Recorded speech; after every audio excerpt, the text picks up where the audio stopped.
you see the devastation from the weight of the abuse.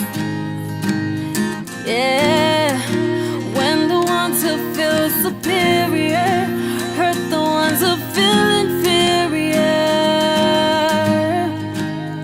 Oh, no more disregarding, no more disrespecting his and her humanity. We're fighting for equality. Gender-based violence basically is any act of violence that results in physical, economic, sexual, and or emotional suffering to the victim. And together let us fight this injustice to an end. Together we can win this battle. And it doesn't really matter whether it's the actual act itself. It can also be a threat of such an action. And it can also happen in a private sphere, that is in a home setup, or even in a public arena, such as the school, the streets, and so on. My name is Precious, 19 years of age. I used to stay in the village with my biological parents.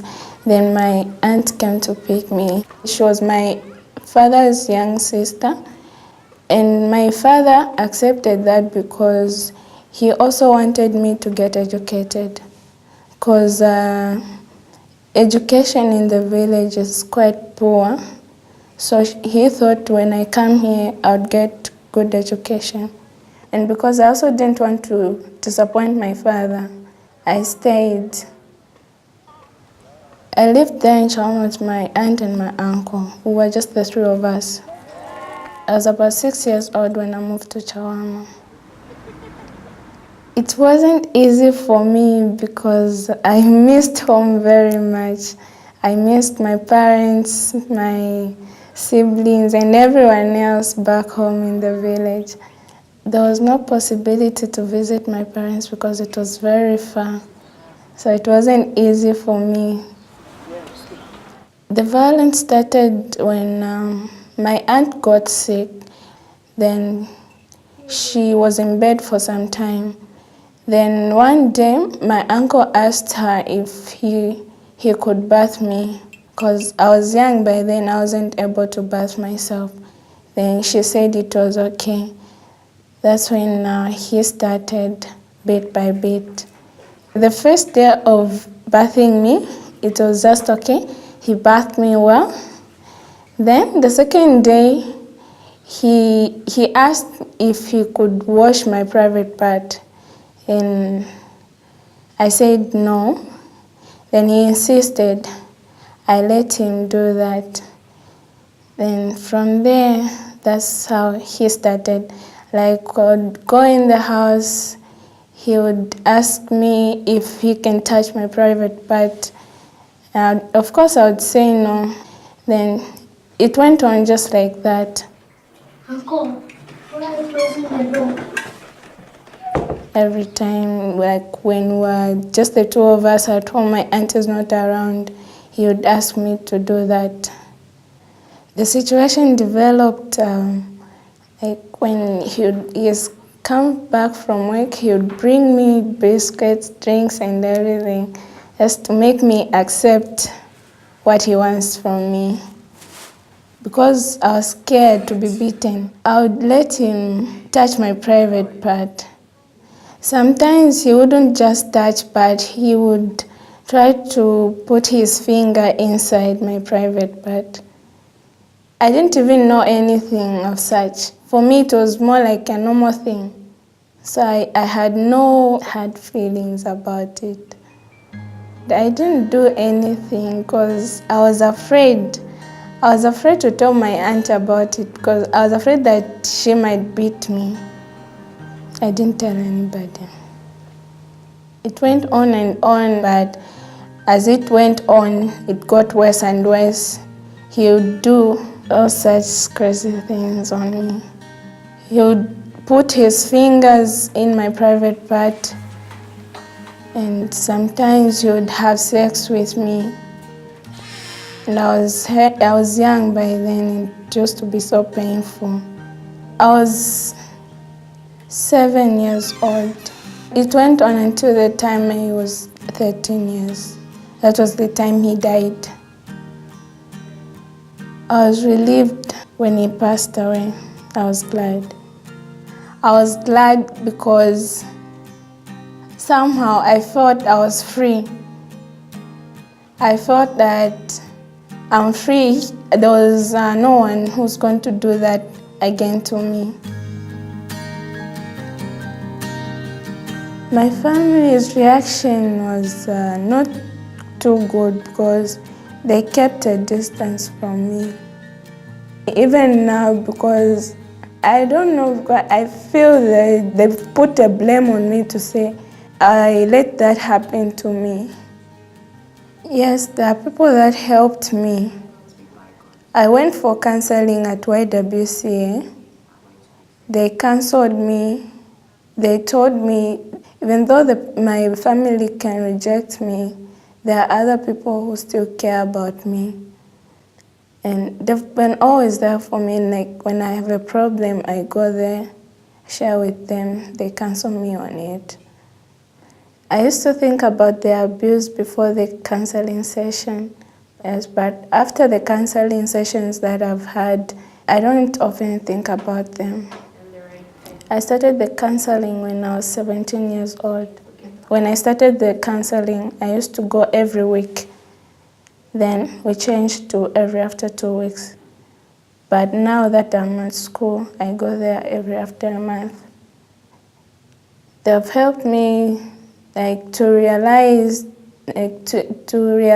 that I'm also a person, that I still have a life to lead.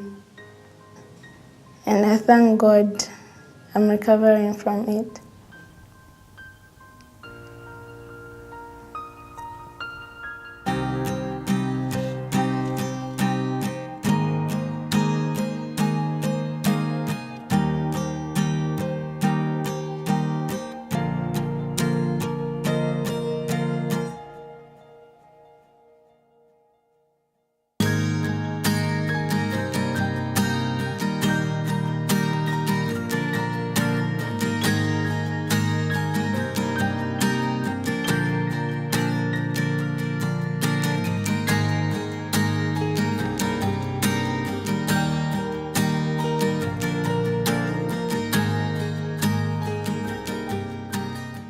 Actually, the relationship between the offenders and the victims range from a father, a brother, uncles, nephews, even neighbors, even garden boys or servants.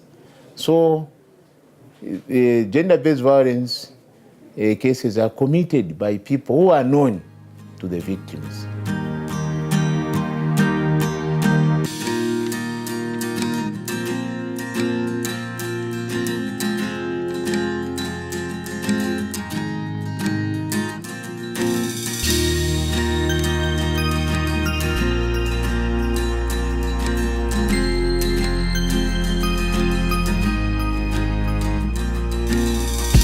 Can you see the devastation from the weight of the abuse? Yeah, when the ones who feel superior hurt the ones who feel inferior. Oh, no more disregarding, no more disrespecting his and her humanity. We're fighting for equality. It's gotta stop now. It's gotta end now. We're taking our stand today, 'cause things have gotta change. And my advice to those girls who may find themselves in the situation where I found myself is that they should not give in. They should try for the better future. Don't just say because they're my relatives, she's my mother, my father. No, just stand for your future and say no to violence. These are my encouragements. Who can change it beyond? My advice to those that are in the similar situation that I had been is to go to YWCA for counseling. There are good counselors there. You can find help. Don't stay home. If anything like that is happening to you, it's better you come out and open up. My advice to the victims of gender-based violence is that they should not hesitate to report all incidences of gender-based violence to the police. We are there to ensure that their reports are well handled and investigated so that perpetrators are brought to book. Those who are in the same situation, the best way, they should try to talk to the partner. And if that partner can't listen, the best way, they should take that matter to the victim support so that they can be cancelled. It's gotta go away, never to be the same. It's gonna be this way. We're taking a stand today. It's gonna go away, never to be the same. It's gonna be this way. Let's stand together, let us fight this injustice to an end. Together we can win. Let's stand together, let us fight this injustice to an end. Together we can win this battle. This is a call to every man and woman in this world, to every boy and girl. Let's stand together, let us fight this injustice to an end. Together we can win this battle. This is a call to every man and woman in this world, to every boy and girl.